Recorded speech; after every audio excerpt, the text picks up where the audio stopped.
you stop what you're doing, Pharaoh, and my people's leaving. We got to go.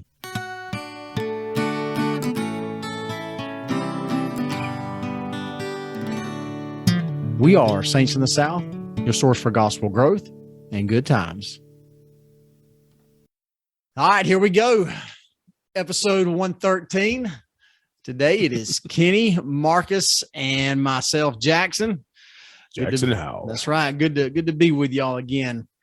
Today we get started in Exodus. Exodus, man. The great Exodus. We finally made it through Genesis. We finally made it through the 416 chapter of Genesis. And how many generations? How many generations? Well, Adam to all the way to Moses. So 8,000 generations.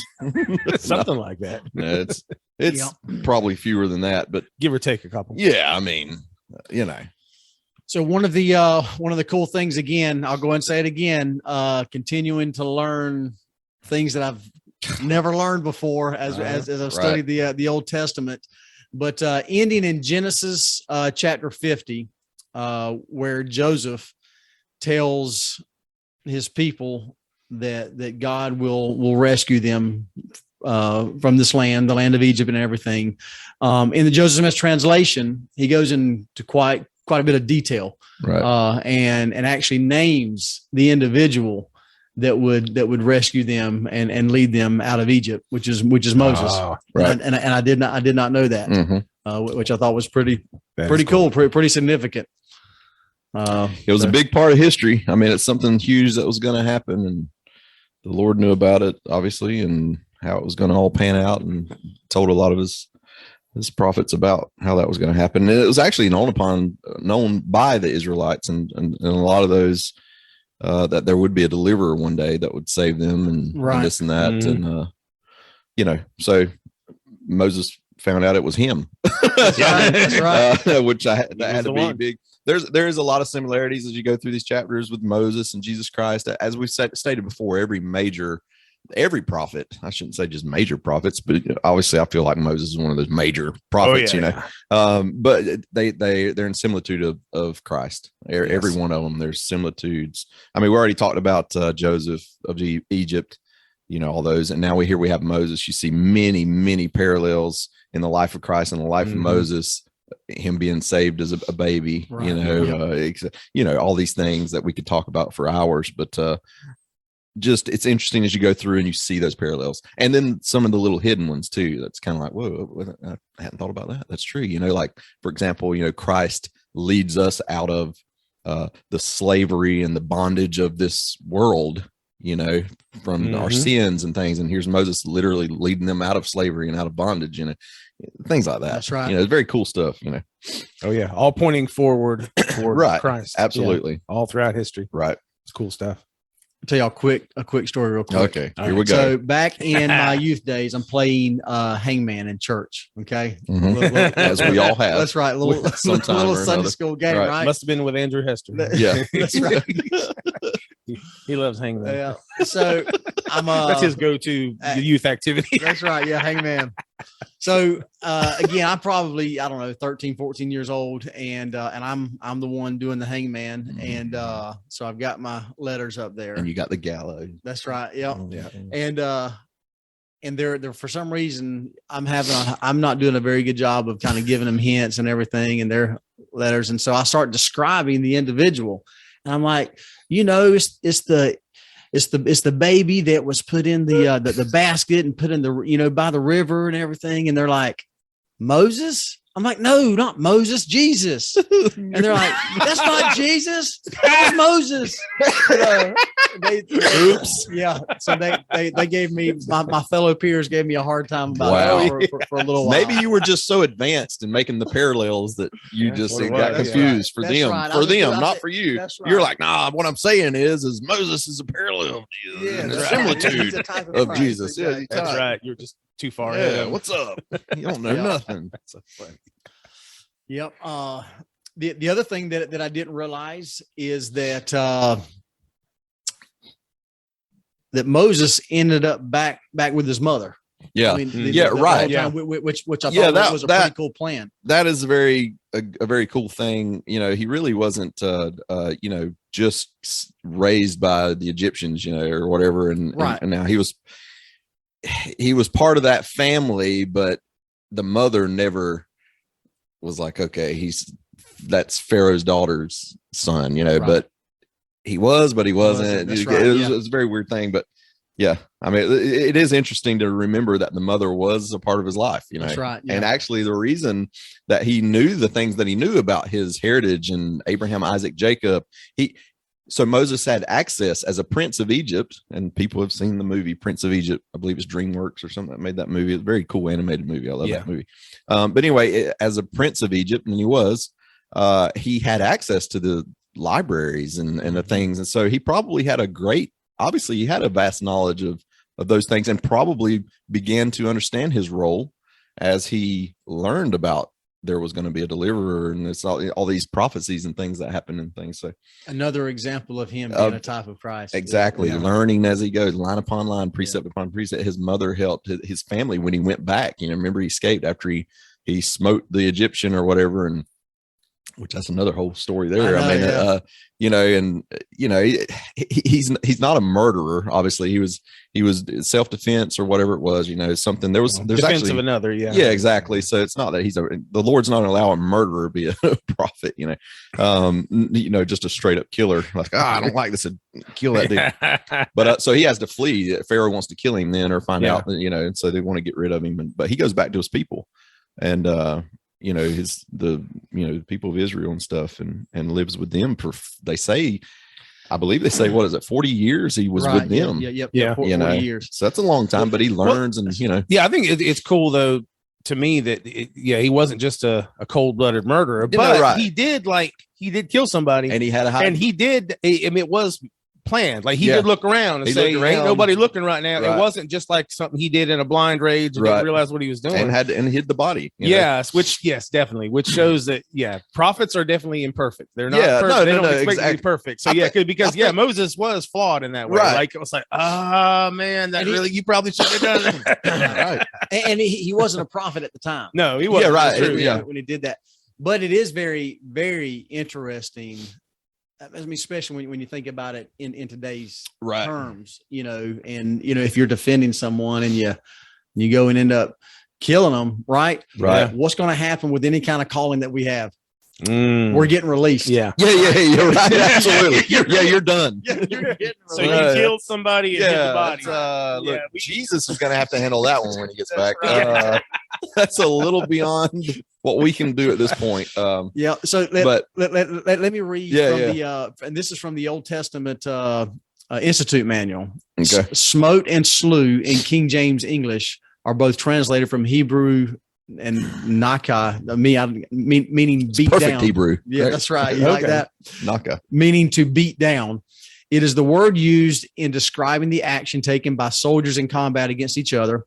It would be correct to say that Moses slew a man who was slaying another, or took a life in saving a life. His looking this way and that way before doing so simply indicate that he was aware and that the Egyptians would not condone his defense of a slave. However, the historian and I apologize for my pronunciations here, Eusebius says that the slaying was the result of a court intrigue in which certain men plotted to assassinate Moses. In the encounter, it is said that Moses successfully warded off the attacker and killed him. In the Midrash Rabbah, the traditional Jewish commentary on the Old Testament, it is asserted that Moses, with his bare fist, killed an Egyptian taskmaster who was in the act of seducing a Hebrew woman. This is confirmed in the Quran. Certainly, there must have been good reason for Moses' act, and most assuredly, the Lord would not have called him murderer to the high office of prophet and liberator for the people of Israel. We agreed there. I got that part. They wouldn't call him murderer, which I didn't think he'd been a murderer. But some additional information. Yeah, there. I mean, that's beat him down with his bare fist. Yeah, it takes it to another level. Man, I mean, Moses was no joke. Moses wasn't no joke, dude. He might not have been a great public speaker. He didn't have his staff with him either. He just had he's got. That's right, exactly. All right, here, buddy. He's obviously a defender of other individuals. Yeah. Because what does he do at the well? And it's always the well, right? Yeah, they're always at a well, right? The 7 daughters of Jethro, the prince, right? Yeah. They go to try and feed, and then these other shepherds come up and kind of bully him, shoo him off, and he's like, no. Yeah, hold on a second. And we found that out about Abraham too. Remember when we found out about Abraham going fighting with the sword and stuff? And you're like, man, so these guys are loving the Old Testament, man. They're getting it, baby. I mean, they're getting it. I mean, he's like, here's the mic and here's the backup mic. That's right. Speaking to the microphone. Here's the backup mic. It's Joe Dirt. Anyway, so yeah, I mean, that's some information. So I guess that's once again, Old Testament's not great at filling in the blanks, and it's easy to judge these people. Right. Yeah. So that's really cool information there. And actually, you said the Quran. It said that in the Quran, one of the stories. So that's pretty cool. Yeah, about the assassination. I'm sorry, not the assassination one, but the Egyptian taskmaster who was in the act of seducing a Hebrew woman. Yeah. Okay. Wow. Makes more sense if that seducing. That's probably a nice way of saying it. Yeah. Right. Yeah. Yeah. Really. I mean, if you think about that, you go, I mean, what would I do in that situation? I mean, you know what I'm saying? So right. Yeah, old Moses, man. Yeah. And like I say, these are men. I mean, they're flawed. They and like you say, he hadn't even really received his calling yet, right. To do, his mantle. So, and for him to be so what seems to be confident in himself. Oh yeah. And taking care of himself. We find out later on when he is called. Yeah. That he keeps saying, who am I? I can't do this. I can't do that. True. Yeah. Well, isn't that interesting? Isn't it just like the Lord, though, to call? I mean, because obviously he has strengths. Yeah. Moses is a man who could literally beat another man to death with his bare fists. Right. And so God calls him to speak. Yeah. And he's like, yeah. I love the term uncircumcised lips. And he's like, but obviously he wasn't. So we don't know exactly what was his problem was, but I know I've heard a lot of people speculate that he might have had a stutter or, some kind of a speech impediment. Right. So obviously he was not a very good speaker. He was not confident in his speaking abilities, although he was. So, why he was probably thinking, Lord, why don't you call me to be like a bodyguard to the prophet or something? Right. I can do that. Yeah. But not the prophet himself. Yeah. I really feel like Moses would have been the type that said, just let Aaron do it. Aaron, let him be the guy. It's fine with me. I'm not, so he wasn't like he was looking for a pedestal to stand upon and be this. He was I think the word he probably thought of himself more as a type of Porter Rockwell. Yeah, exactly. Yeah. Can I just ride on a horse and beat people off of you with the fist? But no, but I think they talk about his meekness, Moses' meekness. He's very teachable, he learns, he listens, he tries hard. He was, but he wasn't. I mean, in this instance with the Lord kept asking, the Lord can continue to, and even after he showed him the signs with the rod turning into a serpent, and the leprosy with the hand and stuff, he's like, but they're still not going to believe me. Yeah. So as I read that they're still not story, going to believe me. as I read that story, I thought of this too, because one of the other reasons they give for why he might have thought that he wasn't a great speaker is because you got to remember, it's been 40 years since he's been in Egypt. Right. So does he know Egyptian language? Probably pretty good, but also 40 years. It's been 20. It's been 20. I thought I figured this up. Something like 23 years since I came home from my mission. Is that right? Yeah, that's probably right. Right. Wow. 99, 23 years since I came home, and I spoke great Spanish when I was in Colombia. Yeah. But I even find myself today hesitant. And there was a friend that reached out to me from a mission. This has been several months ago, maybe a year ago or more. But they reached out and said, hey, are you on Facebook?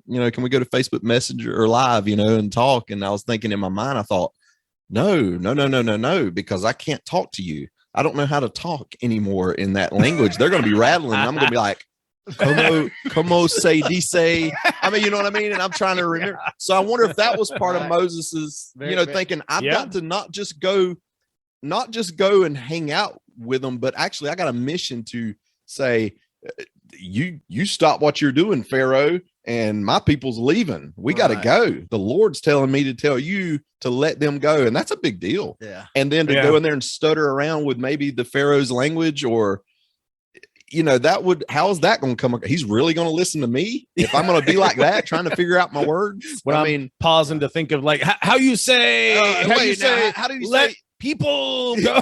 How do you say you're stupid and you should let your, it's like, what? So as I read that, it came to my mind that, and I thought, man, I've been hesitant too for something that's a great thing, that I should do. And so I thought, well, that may be something there too. But yeah, that's a really cool thought. I'd never considered that. It could just be the language, could have been his issue. Like, and it could be. I'm not fluent in this language anymore. Right. I mean, it's very difficult for me to speak, or to get the words across, the big words that you need me to use. It's going to be hard for me to, convey that. So, but yeah, the thing that I love, Exodus 3, this is something I wanted to mention really good. So Exodus 3, this is when basically obviously the Lord is this is the burning bush chapter, things like that. Mm-hmm. He's called to go tell Israel to free them from their bondage. This is where the Lord identifies himself as I am. Mm-hmm. And we hear that, which to me it's sort of like an omnipresent type thing is what that means to me, that the Lord's saying, I am he that lived before Abraham and before, and has been in the ones that everyone talks about in the scriptures. That's me. I am the one with Adam. I am the one with Eve, and all the way back. And so that's sort of just a real superficial way of putting it, but I kind of thought the same thing though. It's really, I love that the I am, it's powerful. It has to do with, I feel like the overall, the psychology of understanding being in general. It's not like it's not, not I was, or I will be, or things like I am everything, that covers everything. I am. What are you? I am. It's like, it's so, I don't know. It's so strange, but if you think about it, it's so deep. It's really. pretty powerful. Like it's like no one can say that. Only he can say that. Yeah. Oh yeah. Definitely. So it's like, and then in the book of, I think it's the book of John,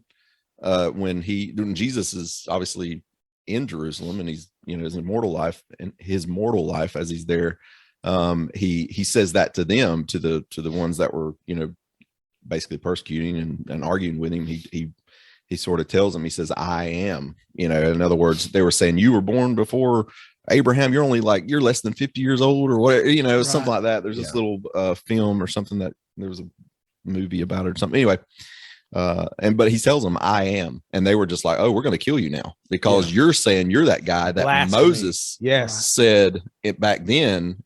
And he was, though. It's like, he's the only one that could really say that. Yeah, he was him. That was him. That had to blow people's minds, though. Let's just be honest. If we're in that crowd, I'd have been kind of like, wait, what? Really? That's right. That's right. I read about you last night, family home eating, and you're standing there as a man that I can see that is immortal.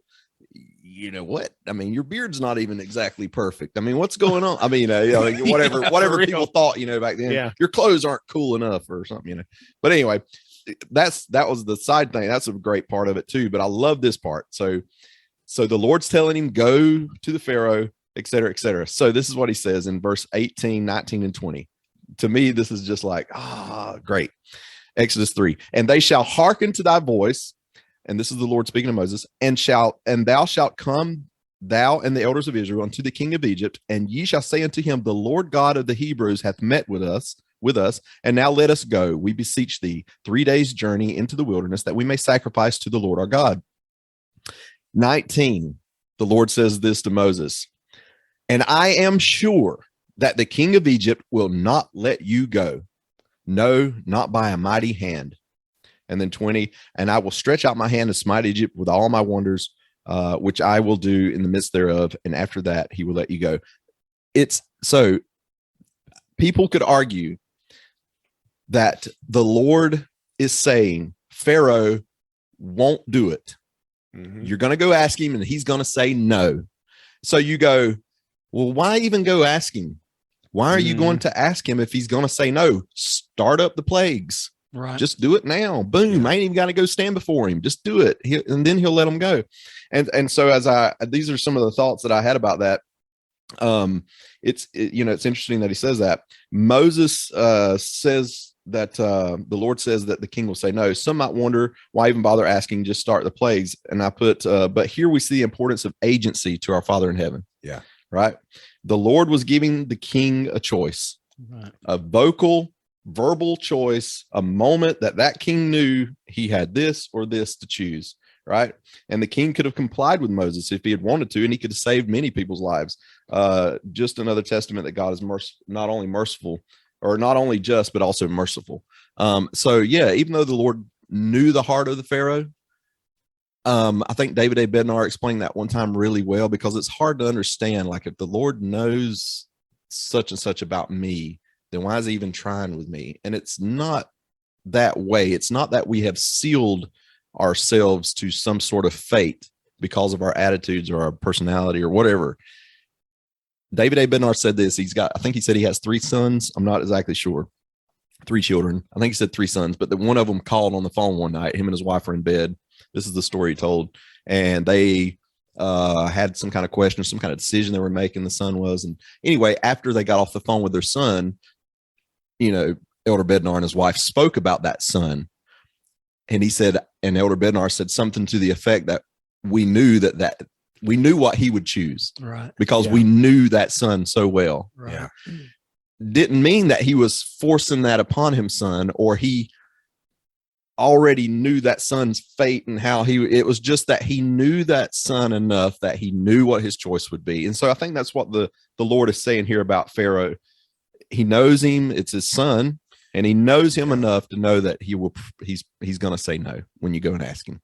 And so there's going to be things that have to happen, but that son still has a choice, and he can make a different decision if he wants.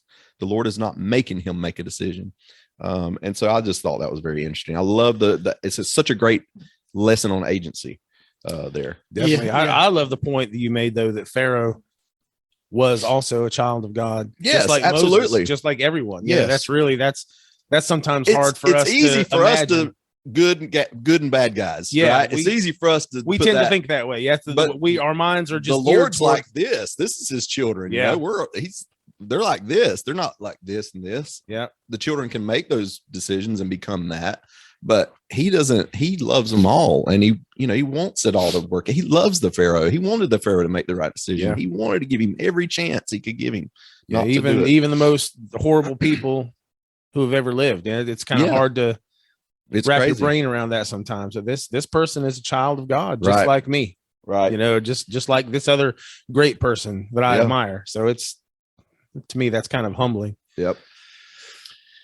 The thing that kind of jumps out to me with Moses, last couple of chapters, is how he continually says, there's no way that I can do this. Yeah. There's no way that I can fulfill this role. There's look at my inadequacies. Mm-hmm. I'm not going to be able to do this.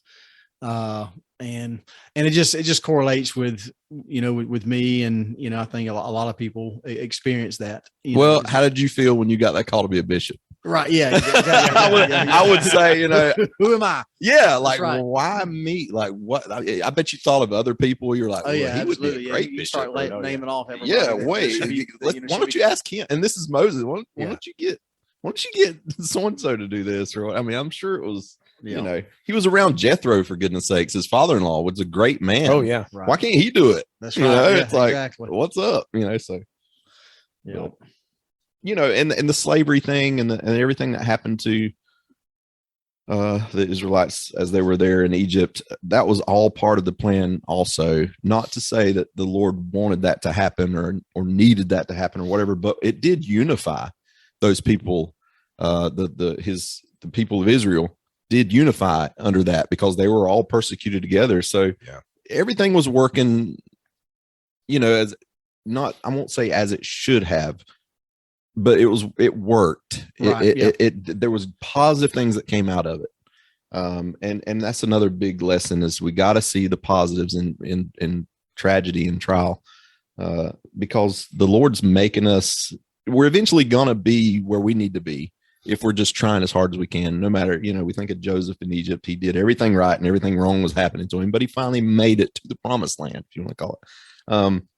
And that's what we're all here trying to do too. We can't get caught up in the moment. Yeah, it's easy. Yeah, it's easy to get caught up in the moment. It sure would be. It's sometimes though, honestly speaking, it sure would be nice to be able to have those signs. Oh man, like Moses did. Yeah. Like, you're gonna be fine. Yeah, exactly. Yeah. Where's my sign? Where's it at? Yeah.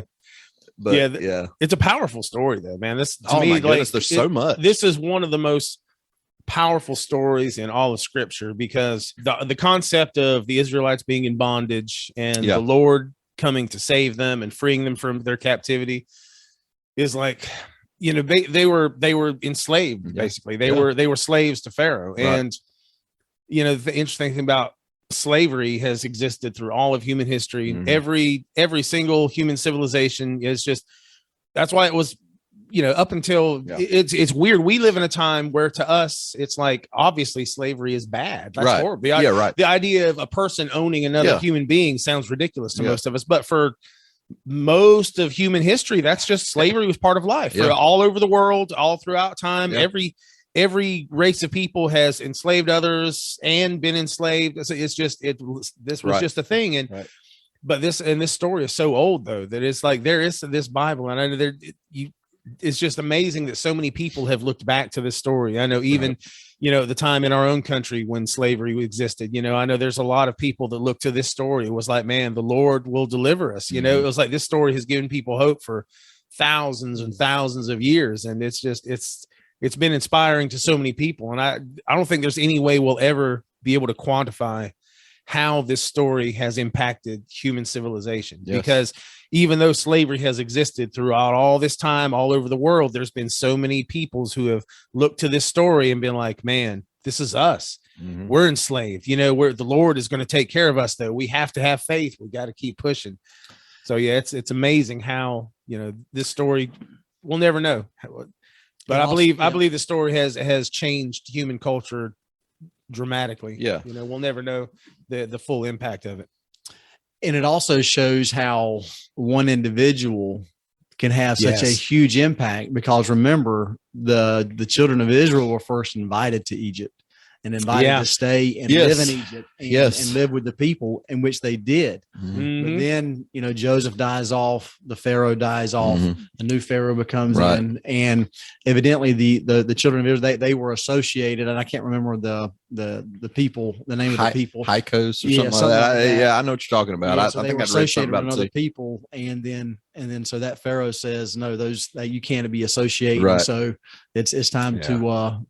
And they also feared that they would kind of take over. Yeah, I think I read too. Remember, it said this Pharaoh didn't know Joseph. That's right. Yeah, and so you go, how did he not know Joseph? Egyptians were pretty good at their history. I mean, keeping up with the kings and this and that. And surely there's a tomb with Joseph in it, and that we're only talking maybe a couple hundred years or something. I mean, that's a long time, but you know what I mean. Like, we can remember George Washington. I mean, what I mean. It's like sort of a big deal.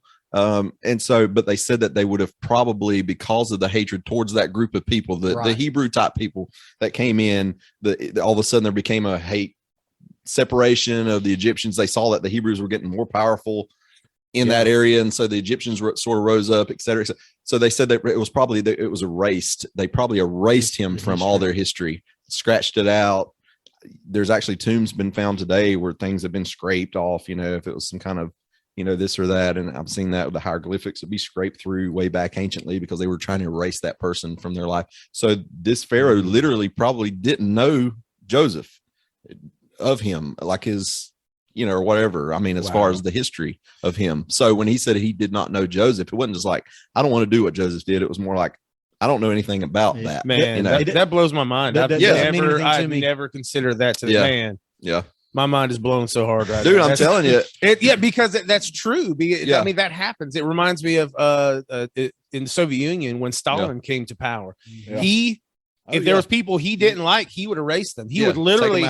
There was, oh man, I'm getting chills right now. I saw a documentary one time. There was a guy that was like one of his most trusted advisors. Yeah. And he had turned on him, or he thought he had turned on him, whatever happened. He made the decision that this man needs to just go away. Not just he needs to go away, but So the man was killed along with the man's family, his brothers, his sisters, his cousins, any people who related to him. All went away. And not only that, but this was like way, way back before Photoshop. There's photos that exist today. They showed photos. There was a photo found of him standing in a photo with this guy right next to him and other people. And he actually had photos doctored to take the man out of the photo. Wow. So the photo still existed. And like the lengths that he went to is crazy, just to erase this person. So he didn't want to just kill the guy. He didn't want to just get the guy out of his face. He wanted this person to have never, as if he never existed. All memories, and that's all influence, all memories, exactly everything. And that just, man, I'm getting chills right now because when you said that, that's what it made me think of that. How this is that might have been what happened because this is typical xenophobia. This is thing that people have been through all time. There's this other people, these others that are living amongst us, but they're multiplying fast. And there's like it started out with just one family, but now there's like and they're hard working and they're smart and they're starting to take over our jobs and they're starting to do this and that. And like, man, they're becoming a problem. Hence the importance of studying history. Study history and see the patterns and be careful. And so yeah, there's a chance. Yeah, he might not have. Yeah, I've always, when it says the Pharaoh didn't know Joseph, in my head it was always like, well, he wasn't around during that time, so he doesn't understand. He doesn't have like the other Pharaoh obviously had like an emotional tie because Joseph was like, Joseph was a trusted guy. He was like, man, if Joseph is awesome, so these Israelites, they're okay with me. And then there's the other guy comes along. He's like, I know the old Pharaoh felt this way, but this is a new time. And things are different now. The culture is different. We can't be having this because these people they're rising up and they're getting bigger and stronger. They're going to be taking over. We need to. And what does it say? The Pharaoh said he dealt with them smartly or something to that effect. Yeah, he's basically in his mind. He's like, okay, we need to do what makes sense here. I need to make a practical decision. These Israelites have to be dealt with because they're getting out of hand. Yeah. I mean, that's what's going on. So, man, that's amazing. So, but Moses was not perfect. That's one thing we can take out of this is Moses wasn't perfect. The whole circumcision of his son. The Lord was like, hey, you haven't even circumcised. You haven't taken care of things at home yet. What's going on, man? And so even the wife had to step in and say, you bloody husband, it sounds like an English reference. It's not. Picked up a rock. Did the circumcision and then threw it at Moses and basically was probably saying, hey, you're failing there. We've had our wives, I'm sure, tell us that, hey, you could do better in this. And that's sort of what's going on here. Trying to get Moses. I actually read the opposite. It was that Zipporah did not want the son. She didn't want to. She didn't want it. Okay. And so that was one of the reasons Moses hasn't done it yet. Yeah. Because but the Lord's going to kill him. That's right. The Lord's like, listen, you got to get this done. I know she don't want it, but you got to get it done. And then she's like, well, okay. Here, it's done. I'm tired of this. Okay. Well, hey, look here. Family dynamics, man. You don't have to have perfect families and everything to be called to do great works by the Lord. There you go. That's we continue to learn. That's the takeaway. A lot of from great all stuff. Of this right here. A lot of great stuff.